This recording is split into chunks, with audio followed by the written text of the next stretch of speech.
Hi everyone! Meron na naman tayong mini vlog for today. Samahan nyo kaming mag-lunch dito sa Alta di Tagaytay, La Teresa. Biglaan nga lang to kasi nainitan kami sa bahay. Kung naalala nyo yung latest vlog ko sa birthday ni Kuya Alvin, dito rin yun guys. Pero iba nga lang yung restaurant kasi meron silang iba't ibang restaurant dito. Meron silang La Cresta Restaurant, La Teresa Restaurant, and Bar Cielo. Dito nga pala sa La Teresa, more on Filipino food sila. Buti nga lang nung hinanap namin yung favorite food na natikman namin dun sa birthday ni Kuya Alvin, meron dito. Yun nga lang wala siya sa menu kasi sa La Cresta siya meron. Nakita ko nga na nagfa-fog na dyan sa labas, sobrang ganda ng view guys.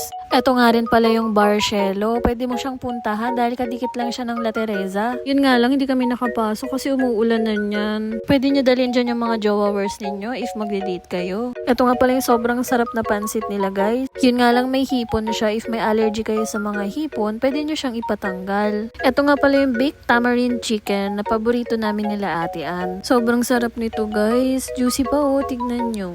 Pinaka-favorite ko talaga dito yung wedges nila guys. Sobrang sarap pati ng sausawan. Wala nga lang ito sa menu nila pero pwede mo naman siyang i-request. Ito nga palang next na ulam natin. Napakalaki niya guys. As in sobrang laki niyang isda. Favorite to ni Daddy. Ang dami rin ng sausawan nila. 4 lang kami dito pero may mga take out pa kami. Hindi ka talaga titipilin dito sa Alta di Tagaytay.